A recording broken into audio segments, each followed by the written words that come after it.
तो भाइयों, आज की वीडियो में बात करेंगे जिन किसान भाइयों की धान की फसल 40 से 45 दिन या अधिकतम 50 दिन के आसपास पहुंच चुकी है और उसमें कल्लों का विकास अभी जिस प्रकार से होना चाहिए वो नहीं हुआ है।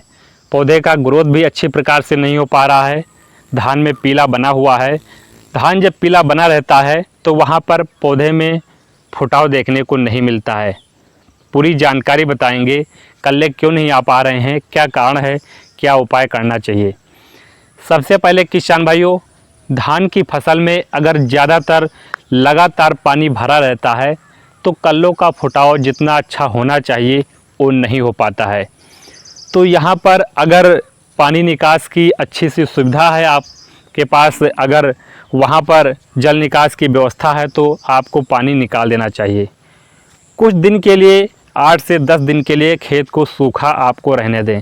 अब सूखा कहने का मतलब है कि वहाँ पर खेत में पानी नहीं होना चाहिए। जब पानी नहीं होगा तो सूर्य का जो प्रकाश है जड़ों तक जाएगा, हवा जड़ों तक जाएगी, जिससे वहाँ पर प्रकाश संश्लेषण की क्रिया अच्छी प्रकार से होगी।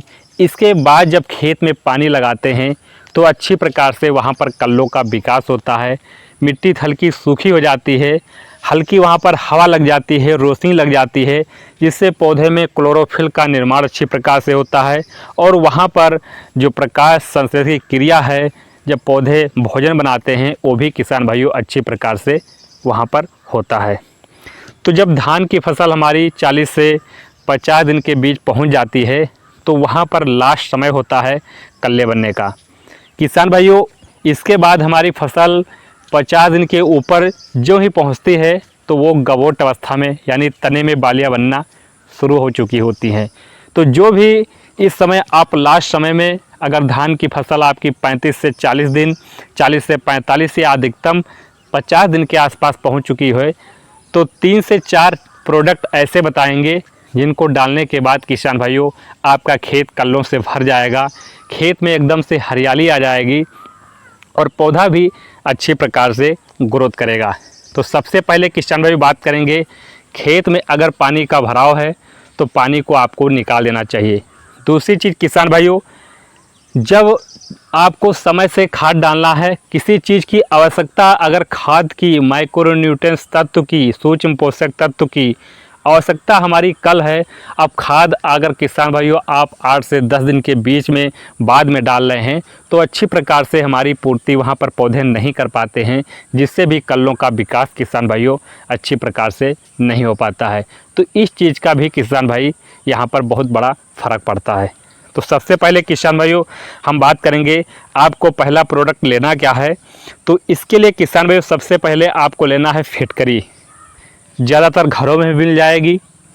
तो फिटकरी आपको यहाँ पर लेना कितनी है, 2 से 3 किलोग्राम प्रति एकड़ के हिसाब से आपको फिटकरी ले लेना है और इसको बारीक बारीक करके आपको पीस लेना है। साथ में किसान भाई आपको लेना है ह्यूमिक एसिड, जिसमें फोलिक एसिड दोनों होता है, किसी 80 कंपनी का और 98 मतलब 98% वाला आपको वहाँ पर ह्यूमिक एसिड लेना है। और ह्यूमिक एसिड लेना कितना है, 1 किलोग्राम प्रति एकड़ के हिसाब से आपको ह्यूमिक एसिड लेना है।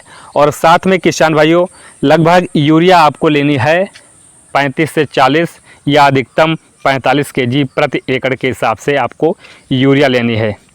और अच्छी प्रकार से मिलाने के बाद किसान भाइयों अपना जब खेत वहाँ पर हल्का उसमें नमी हो, मतलब बहुत ज़्यादा पानी भी नहीं होना चाहिए, और इसको बुआई करने के बाद आज बुआई किए हैं तो कल आपको इसमें पानी चला देना है।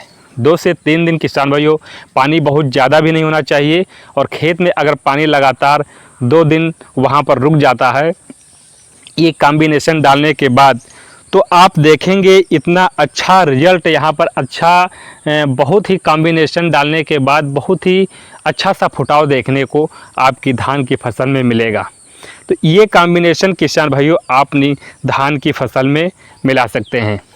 इसके बाद किसान भाइयों आपको 8 से 10 दिन के बाद या फिर 7 या 8 दिन के बाद, मान के चलिए 1 हफ्ते के बाद, वहाँ पर किसी एक पीजीआर यानी ग्रोथ प्लांट रेगुलेटर का प्रयोग कर देना है। चाहे वो इफ्को की जो आप आती है सागरिका Z++, उसका प्रयोग 8 से 10 किलोग्राम प्रति एकड़ के हिसाब से कर सकते हैं। या धनुका कंपनी की धनजाइम गोल्ड आती है, उसका किसान भाइयों आपको लगभग 7 से 8 या 10 किलोग्राम प्रति एकड़ के हिसाब से कर सकते हैं। इतना करने के बाद किसान भाइयों आपको कुछ करने की ज़रूरत नहीं है। जितना जड़ों का विकास होगा वहाँ पर कल्लों का फुटाव भी ज़्यादा देखने को मिलेगा। तो ये सारी चीज़ें किसान भाइयों अगर समय से कर लेते हैं तो वहाँ पर फुटाव और पौधे का विकास, जब पौधे का विकास कहने का मतलब मेरा ये है कि पौधे के विकास में सारी चीज़ें आ जाती हैं। तना का जो मजबूतपन होता है, तना कितना मजबूत हो रहा है, फुटाव होता है, ग्रोथ होती है, रोगों से मुक्त, वहाँ पर किसी प्रकार का रोग नहीं है।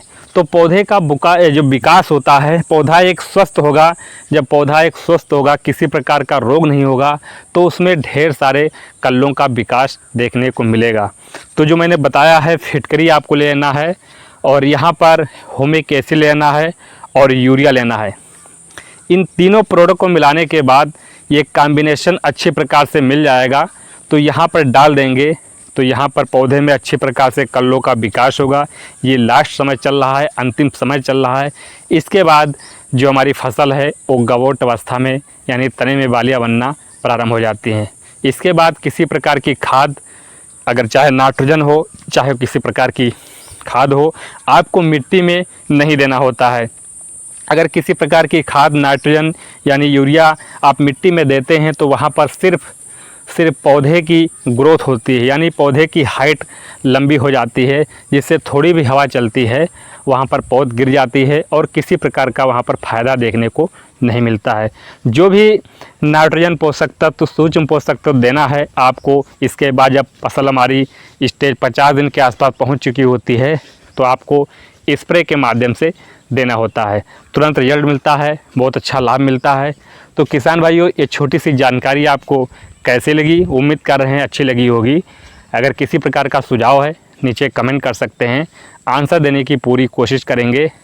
तो जो भी किसान चैनल पर नए हैं, पहली बार वीडियो देख रहे हैं, उनसे रिक्वेस्ट है चैनल को सब्सक्राइब कीजिए और बेल आइकन दबाकर ऑल कर लीजिए, जिससे आने वाली हर वीडियो का नोटिफिकेशन भी आपको मिलता रहेगा। और खेती बाड़ी संबंधित सभी प्रकार की खेती संबंधित जानकारी आपको लाते रहते हैं। तो मिलेंगे अगली वीडियो में। नमस्कार।